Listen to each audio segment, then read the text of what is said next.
नमस्कार दोस्तों जैसा कि आप सब जानते हैं पिछले कई महीने से election commission of India Bharat के अलग अलग राज्यों के अंदर SIR that is special intensive revision conduct करा रहा है। ऑलरेडी कई राज्यों में ये कंप्लीट हो गया है और वहां पर आपने देखा होगा चुनाव भी कंडक्ट हुए हैं और भी बहुत सारे राज्यों में होना बाकी है। लेकिन इसको लेकर एक बड़ा सवाल उठ रहा था। जो अपोजिशन पार्टीज हैं उनका ब्लेम आ रहा था कि इलेक्शन कमीशन बीजेपी के साथ मिलकर ये जानबूझकर कर रही है, जो जेन्युइन वोटर्स हैं उनका नाम हटाया जा रहा है। मामला सुप्रीम कोर्ट में गया और फाइनली आज सुप्रीम कोर्ट का जजमेंट आया है एसआईआर और सिटीजनशिप को लेकर। आप देख सकते हो खबर, election commission voter deletion is not citizenship denial just legal electoral decision, ऐसा सुप्रीम कोर्ट का कहना है एसआईआर को लेकर। इसको थोड़ा सा हम डिटेल में समझेंगे और जानने की कोशिश करेंगे कि सुप्रीम कोर्ट क्या कह रही है, मतलब एग्जैक्टली इस जजमेंट में क्या बोला गया है, क्यों इसको बैलेंस जजमेंट बताया जा रहा है, वो सब कुछ मैं आपको बताऊंगा। चलिए आगे बढ़ते हैं, लेकिन उससे पहले आप सबको बता दूं, आप में से जो भी लोग यूपीएससी की तैयारी कर रहे हैं, आज से ही स्टडी आईक्यू का जो नया बैच है 2027, 28, 29 हर एक बैच स्टार्ट हो रहा है। और ये जो यूपीएससी बैच है दोस्तों स्मार्ट मॉडल पर बेस्ड है, मतलब इसमें प्रीलिम से लेकर इंटरव्यू तक की तो तैयारी कराई जाती है, लेकिन यहां पर जो आपको सबसे ज्यादा आवश्यकता होती है 18 बुक्स का पूरा set, 1-to-1 mentorship, assessment, revision, test series, ये सब कुछ भी आपको मिलेगा। और जानकारी चाहिए, ये फोन नंबर है, इस पर कॉल कर लीजिए एंड यूज करिए कोड अंकित लाइव मैक्सिमम डिस्काउंट के लिए। चलिए शुरुआत करते हैं। सबसे पहले देखते हैं कि पूरी कंट्रोवर्सी क्यों हुई। इलेक्शन कमीशन ऑफ इंडिया ने लॉन्च किया स्पेशल इंटेंसिव रिवीजन, ताकि जो हमारे देश के अंदर इलेक्टोरल रोल है उसको प्यूरिफाई किया जाए। कहने का मतलब यह है कि एक तो एनुअल बेसिस पर जो भी यहाँ पर कंडक्ट करती है इलेक्शन कमीशन ऑफ इंडिया वो एक अलग चीज़ होता है, वो बहुत ही नॉर्मल प्रोसेस होता है। लेकिन यहाँ पर क्या होता है, एसआईआर के अंदर डोर टू डोर वेरिफिकेशन किया जाता है कि जो वोटर लिस्ट में जिसका नाम है क्या वो अपने रेसिडेंट में रह रहा है कि नहीं, कहीं उसकी मृत्यु तो नहीं हो गई, कहीं वो और तो नहीं चला गया, माइग्रेशन तो नहीं हो गया। तो यहाँ पर डॉक्यूमेंट्स की स्क्रूटनी, रीवेरिफिकेशन ऑफ आइडेंटिटीज बहुत ही ज़्यादा अच्छे तरीके से किया जाता है। और इसीलिए आपने देखा भी होगा अभी रिसेंटली वेस्ट बंगाल में जो चुनाव हुए थे उसमें 90% से ज़्यादा यहाँ पर मतदाता चुनाव हुआ था, मतलब कि वोटिंग परसेंटेज देखने को मिला था। मतलब अभी तक इतिहास में इतना तो कभी हुआ ही नहीं, और स्पेशली वेस्ट बंगाल जैसी जगह में 90% से ज़्यादा होना। तो कहीं ना कहीं इसका श्रेय ये दिया जा रहा था कि यहाँ पर जो मतलब ऐसे वोटर्स के नाम थे जो इस दुनिया में नहीं हैं, जो माइग्रेट कर गए, तो उसी की वजह से हटाने से क्या होता है, ऑटोमेटिकली परसेंटेज बढ़ जाता है। और यहाँ पर आप देख सकते हो अभी तक टोटल 12 स्टेट्स और यूनियन टेरिटरीज में एसआईआर कंडक्ट हुआ, जिसमें 5 करोड़ से ज़्यादा नाम हटाए गए हैं। और ये आप देख सकते हो उत्तर प्रदेश में 2 करोड़ के आसपास, वेस्ट बंगाल में 80-90 लाख के आसपास, गुजरात 68 लाख, तमिलनाडु में 74 लाख। और इलेक्शन कमीशन ऑफ इंडिया का ये कहना है कि ये नेसेसरी हो जाता है ताकि जो आउटडेटेड वोटर रोल है उसको थोड़ा सा सही किया जाए। जो इलीगल माइग्रेशन हो रहा है जो कि इलेक्टोरल इंटीग्रिटी को अफेक्ट करता है उसको हमें सही करना है। जो डुप्लीकेट और फेक एंट्रीज बनी हुई थी उसको हटाना है, और सिर्फ इंडियन सिटीजन ही वोट कर पाए, इसलिए हम ऐसा कर रहे हैं। लेकिन दूसरी तरफ जो अपोजिशन पार्टीज हैं उनका आर्गुमेंट ये था कि election commission of India citizenship का टेस्ट ले रही है इनडायरेक्ट तरीके से। जो ऑर्डिनरी सिटीजन हैं उनको जानबूझकर अपनी नेशनैलिटी प्रूव करनी पड़ी है। मिलियंस ऑफ लोगों का जो वोटिंग राइट्स है, जो अधिकार है, वो यहाँ पर छीनने की कोशिश की जा रही है। इसी की वजह से मामला क्या है, सुप्रीम कोर्ट में चला गया। अब देखिए सुप्रीम कोर्ट का जो सबसे बड़ा ऑब्जर्वेशन आया ना आज, उसमें सुप्रीम कोर्ट ने एक चीज क्लैरिफाई की कि अगर आपका नाम इलेक्टोरल रोल से हटाया जाता है, इसका मतलब ये नहीं होगा कि आपकी सिटीजनशिप भी छीन ली गई। देखो ये बहुत इंपॉर्टेंट है समझना। क्या है कि मान लीजिए कोई पर्सन है, उसका नाम इलेक्टोरल रोल में है, ठीक है, और वो भारत का नागरिक भी है।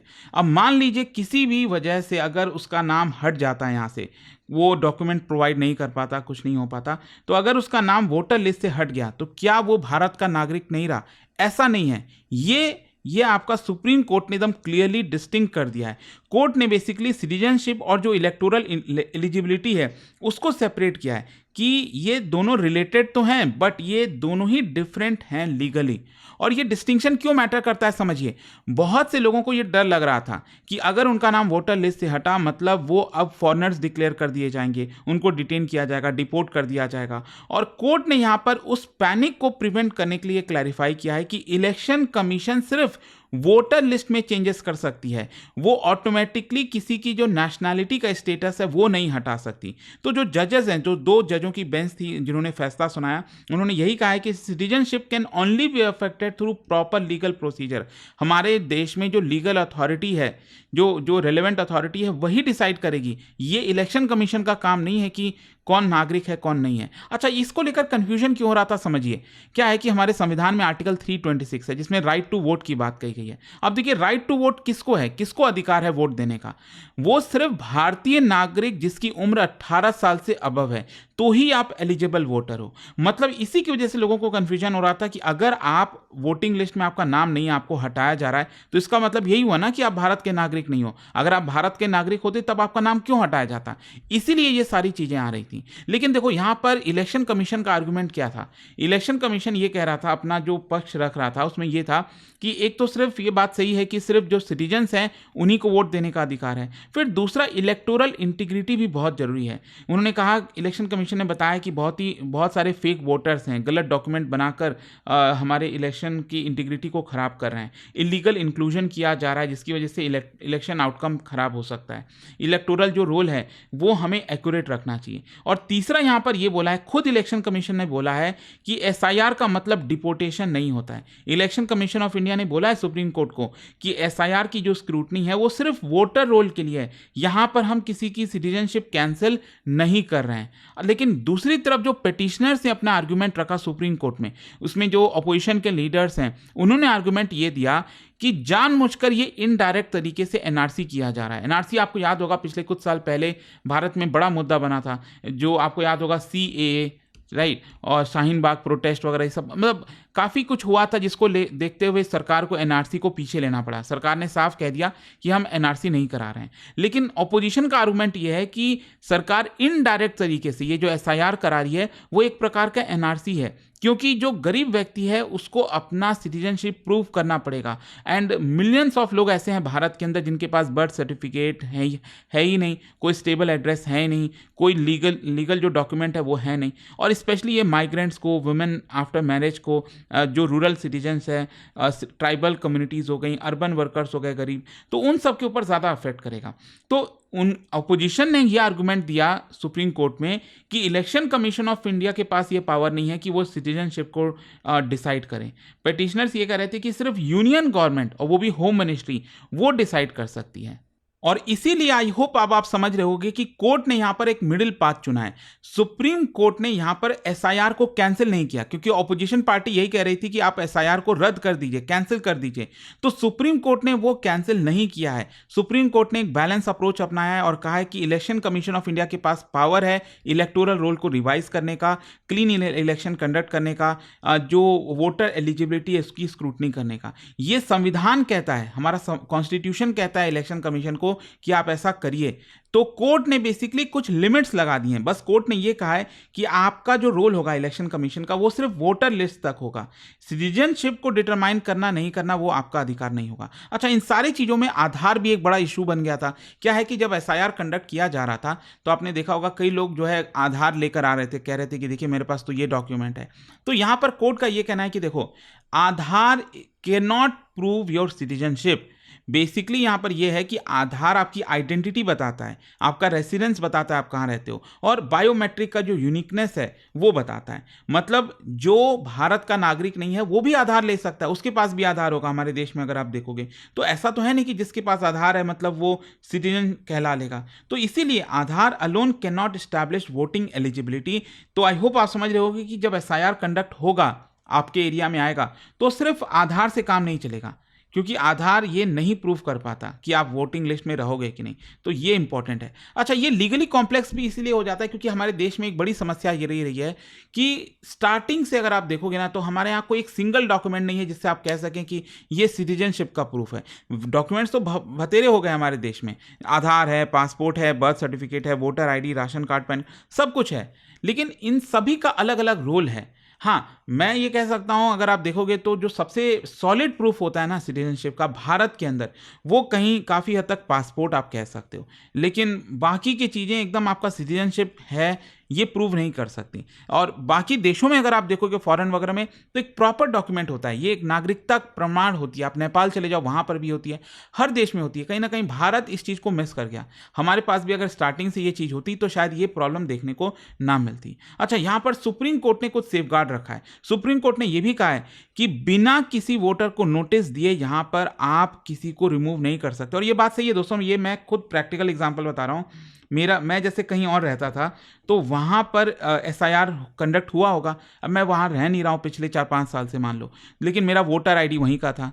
तो इनफैक्ट वहाँ पर जो पर्सन है जो चेक करने आया, उसने मुझे खुद कॉल किया कि सर हम आपका नाम हटाने जा रहे हैं ऐसा करके। तो मैंने कहा कि देखो हम यहाँ शिफ्ट हो गए, हम क्या करना चाहिए। उन्होंने खुद बोला सर आप एक काम करो, फॉर्म 8 भर दीजिए, आप अपना जो एड्रेस शिफ्ट है वो कर दीजिए, ठीक है, इससे आपका नाम नहीं हटेगा। तो उन्होंने मुझे मौका दिया और मैंने वो चीज़ कर लिया एंड होपफुली वो भी चीज़ हो जाएगी।